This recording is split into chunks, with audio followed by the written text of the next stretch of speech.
It has been over 10 years since we've seen one of the most iconic Toads of the Mushroom Kingdom, Toadsworth, who was Peach's retainer, the Mushroom Kingdom Chancellor, or her father.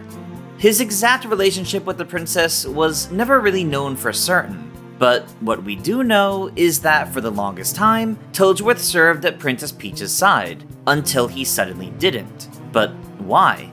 Did he retire, or die of old age? He was getting up there after all. So what happened to Toadsworth? Well, it's time to cast a searchlight on this forgotten gentleman and discover who he was, what happened to him, and maybe find out exactly where he's been all this time. Welcome to Missing in Action, where we take a look back at various game elements that have mysteriously gone missing. Toadsworth's story begins over 20 years ago with Super Mario Sunshine, where he accompanied Princess Peach and Mario on a flight to an Isle Delfino vacation. Alongside Mario, he's the first character we see, which is a reflection of his prominent role. Although his exact title is never defined in-game, the instruction manual does state that he's Peach's longtime steward, which might explain why he could always be found at Peach's side, including during the trial of the Piantas vs. Mario, and shows a frequent concern for her general well-being, such as with the excessive heat. But after she gets kidnapped, he's only concerned about her getting back safe. From that point on, he can be found all around Delfino Plaza at different points in the game, hoping that she's okay and urging Mario to get her back. His presence is almost more like that of a worried father, rather than a nameless toad, which is a big step up from every single resident of Isle Delfino, who doesn't seem to care at all about the kidnapping. Thankfully, once Mario rescues her, Toadsworth can finally be seen enjoying the vacation, worry-free. Hey, he earned it. Especially with how often we would drench him for literally no reason. Toadsworth continued to enjoy his off time by appearing in a variety of Mario spin-offs in subsequent years, as many of them drew significant influence from Super Mario Sunshine, with it being the only 3D Mario during the GameCube era. Interestingly, the first of these isn't even him in the flesh, but in the stone? As his first cameo appearance is as a statue in Mario Golf Toadstool Tour, which helped solidify, so to speak, his early importance as a character. Thankfully, Toadsworth's next actual appearance wasn't long after, as he next appeared in Mario Kart Double Dash as a driver, for the parade cart during the award ceremony. Yeah, the poor old man wasn't invited to join the actual playable roster, but hey, he at least leads the victory parade. And for as much as we wish he were a playable character, it might have thrown off the game's partner system, as he would effectively have had to replace Daisy as Peach's partner, and I can't imagine that would have made Daisy fans happy. Oh, brutal! Before the next spin-off, he returned as a supporting character in Mario & Luigi Superstar Saga, in a similar vein to Mario Sunshine. Here, he helps the Mario brothers set off on their quest to the Bean Bean Kingdom to defeat Cackletta, and later, travels there with Princess Peach, by way of a plane that might just be the same one from Mario Sunshine. This time, he's not quite as panicky as back in Mario Sunshine. I guess he's getting used to the frequent kidnappings. But his concern for Peach's well-being is still very clearly present, even serving to tutorialize the brothers on an escort mission to Little Fungi Town. But the game teases something a little deeper about his character at the end, as he could be seen embracing Lady Lima, a fellow royal attendant, before departing. Do I smell some romance in the air? The remake makes it even clearer how sad the two are to see each other off. But check out Peach's reaction. Yeah, it looks as if it's as big of a shock to her as it is to us. So, it seems this may be out of character for Toadsworth. Has he really been a bachelor for that long? Poor guy. But, as it turns out, this may have just been the start of something much deeper, because according to an old Nintendo Online magazine interview with the developers, they actually wanted to incorporate a relationship between Toadsworth and Lady Lima into the story. Unfortunately, the developers didn't have the time to make it happen, and instead settled for squeezing in this little hint of the two being something more than just professional associates. You know, I'm just happy the old coot finally found love, even if Lady Lima was never seen again outside of her remake. Before his next RPG outing, Toadsworth can be found in Mario Golf Advance Tour, where he awards the trophy to the player character and celebrates alongside the princess and several toads at Peach's castle. It's a quick scene, but his inclusion solidifies just how prominent Toadsworth was in this era, as the role could have easily been yet another one of the Toads here, but they specifically gave it to Toadsworth himself. Between this and Double Dash, it seems Nintendo was clearly positioning him as an officiator on all things Mushroom Kingdom related, at least when the princess was occupied playing the sport herself. Although we do learn a possible frightening truth about him in the game's story mode, because when exploring the Marion Clubhouse locker room, you can snoop through the lockers of various characters to see what's inside, and in one of the lockers, a fake mustache can be found with Toadsworth written on the back. Does that mean his mustache isn't real? How many other Toads have you seen with facial hair anyway?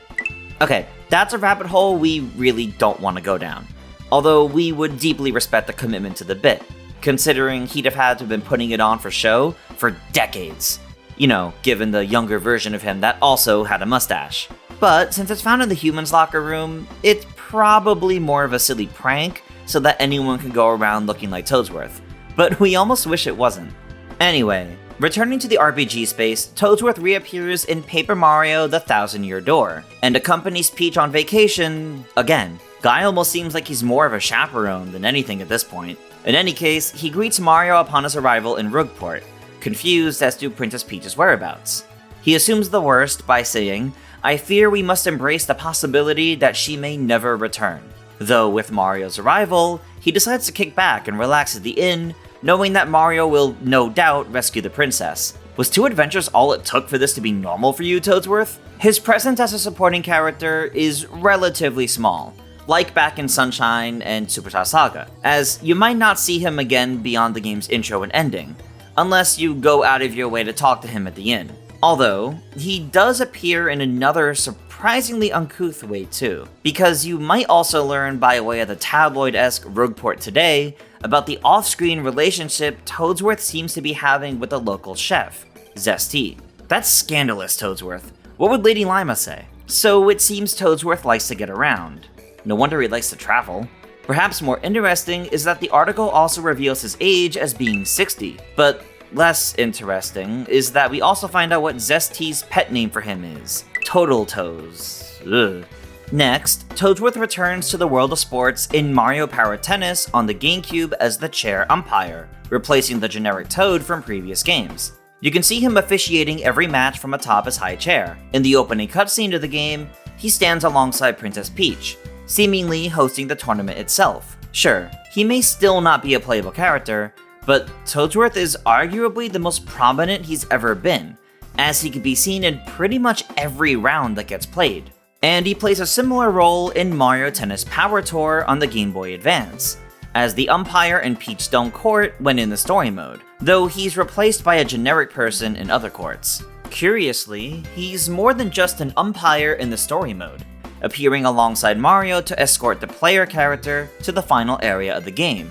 An interesting choice, too, rather than Luigi or the princess herself with Mario. Toadsworth comes across a bit more as an impatient old man here, but ultimately still sticks to Peach's side come the start of the tennis tournament.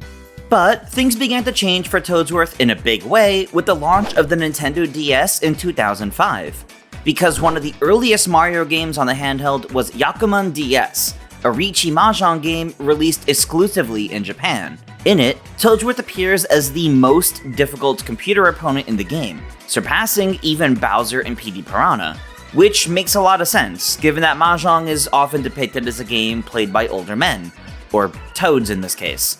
And now we know for a fact that he's 60, and it's not just a bad case of premature graying. But what's even better is that he's also an unlockable playable character, for the first time ever. Surely things are starting to look up for our favorite elderly Toad. Toadsworth followed this up later that same year with his playable debut in a console game with Mario Superstar Baseball, alongside a couple others from Mario Sunshine.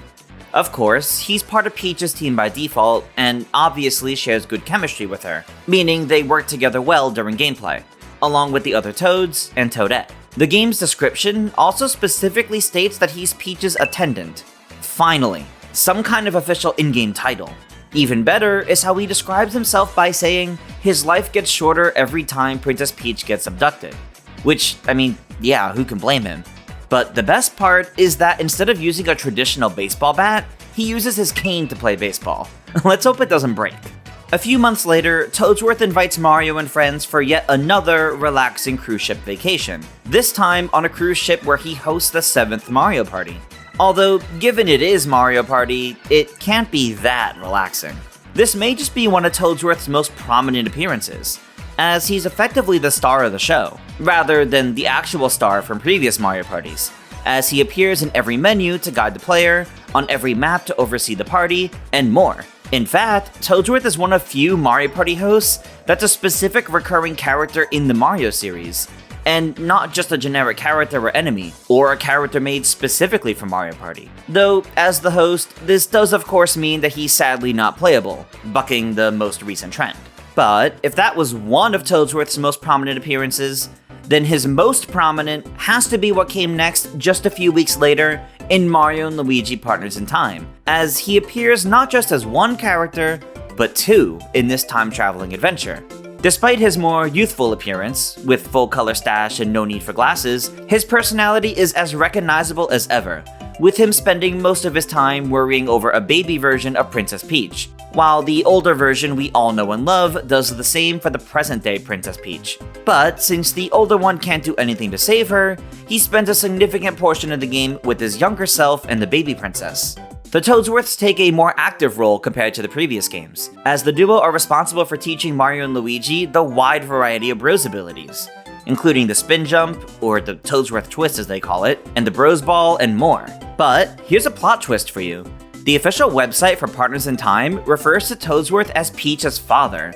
That's quite the difference from simply being the castle steward, or her attendant. Of course, this is never stated in-game, so it's just as likely that this is a mistake, especially considering she's a human and he's, well, not. In any case, it does contribute to the slightly unclear relationship that the two have. Next up, he made his 2D debut with the spin-off Super Princess Peach, where he's responsible for giving the princess Perry the umbrella. He can also be found playing the guitar as part of a band in the music room. Who knew he could shred? But beyond that, he doesn't join Peach on her journey to rescue everyone, and instead opts to stay behind, yet is still concerned about her safety. His next appearance, though minor, was arguably one of his most important yet, being New Super Mario Bros. On the Nintendo DS, which not only was his first appearance in a mainline 2D Mario game, but it was the first new 2D Mario game in more than a decade. So this was a big deal, and Toadsworth was clearly firing on all cylinders. This time, he effectively replaced the generic Toads, as it's now him who runs the Toad houses and awards the Mario Brothers various items. In fact, there isn't a single normal Toad in this game, as the only other Toads we see are the small ones seen panic in the game's intro, but these are, wait for it, just duplicate models of Toadsworth. What is this? More time travelers? Anyway, more interestingly, he also seems to exhibit magical powers for the first time ever, as he's able to use his cane like a wand and conjure items out of thin air. In any case, while this game was also his first appearance in the 2D mainline series, it was also, sadly, his last. And this is where things started to come crashing down for poor old Toadsworth. Because after 2006, his appearances become more scattered, and his absence would eventually begin to be noticed. Maybe all the worrying over the princess took a toll on his health, or maybe Nintendo wanted to slowly step away from his frequent presence. Perhaps a worrying early sign of things to come is the fact that Toadsworth didn't reappear in Mario Party 8, but data miners found unused data related to him in the game's files. Maybe he was originally planned to appear. Or it could be a vestige left over from Mario Party 7. In any case, it wouldn't be for a couple of years until his next appearance in Super Smash Bros. Brawl as a trophy. Yeah, sorry Toadsworth, no newcomer banner for you here. Thankfully, he did return as a playable character a few months later in Mario Super Sluggers, now boasting better stats in fielding and pitching, in addition to having good chemistry with another princess, Baby Peach, along with the Piantas. I guess they all finally made up after falsely accusing Mario all those years ago. Of course, he also has bad chemistry with Bowser, Goomba, and Paragoomba, but not Bowser Jr.? For some reason, he's entirely neutral on the kid that kidnapped the princess on their first adventure. That's pretty weird. Ultimately, that also marked the end of Toadsworth's playable appearances, and what appearances he did make from this point on would be far less frequent. He even missed out on Super Mario Galaxy. In fact, from this point on, he only makes 2 more appearances at all, and both in the same spin-off series at that. The first is when Toadsworth finally resurfaced in 2009 with Mario & Luigi Bowser's Inside Story, albeit in a reduced capacity. But hey, at least the Mario & Luigi series is giving him reliable work. He appears at the start of the game in the council meeting with Princess Peach to find a solution to the blorbs that plague the kingdom. But he then spends the rest of the game trapped inside of Bowser. He gets a few humorous appearances as he bides his time waiting for the problems to be solved, such as enjoying a spot of tea while waiting for Bowser's back to heal, but that's about it. Outside of a brief mention in the spin-off Fortune Street that implies he's responsible for the kingdom's finances, Toadsworth went MIA again for 4 years, until, wait for it, yep, the next Mario & Luigi title, Dream Team. Yeah, he's really been reduced from a Mario character to a Mario & Luigi series character. And shockingly, he joins Princess Peach, the Mario Brothers, and some Toads on yet another vacation, this time to Pillow Island. Like the previous game, he's in a supporting role, worried about Princess Peach when trouble befalls her. Like Mario Sunshine, this trip was intended to be a relaxing vacation to a new land, so it makes sense that Toadsworth tagged along once again. But his presence here is even less than the previous games, perhaps a sign of his imminent retirement.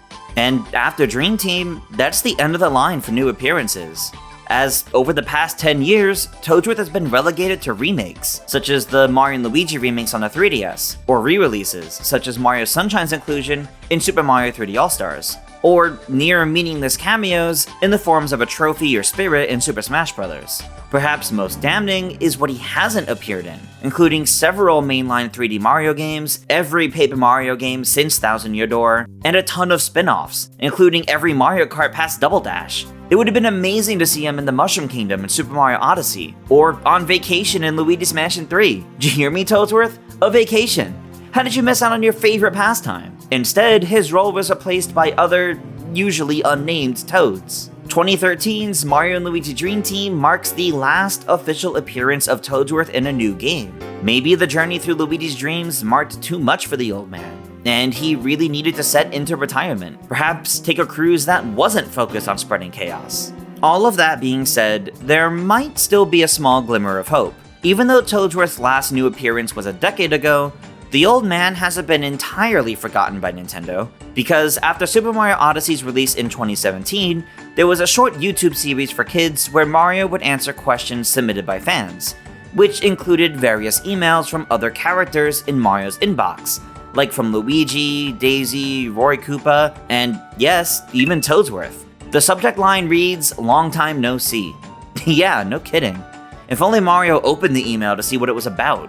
Maybe another cruise ship invite. So yeah, even Nintendo showed some self-awareness by acknowledging how long it had been since we'd seen Toadsworth in something new. And of course, it's been even longer since then. But in what might be the cruelest twist yet, Toadsworth could have been a movie star too, because some concept art for the Super Mario Bros. Movie reveals that Toadsworth was originally intended to lead the Council of Toads, and not whoever this guy is, which makes the fact that this guy looks so similar all the more suspicious, as both sport glasses, button-up shirts, and a bow tie. So why was he cut? Surely he could have fit perfectly as a member of the council, especially considering he did exactly that back in Bowser's Inside Story. So it seems Nintendo made a deliberate effort to keep him out of the film, which could suggest a dark future for our beloved Toadsworth, one in which he exists in permanent retirement, forgotten by his own creator. As further proof, the Super Mario RPG remake could have easily slotted him in as the modern replacement for the Chancellor, as he was essentially the 1995 precursor to Toadsworth, who himself had since gone missing.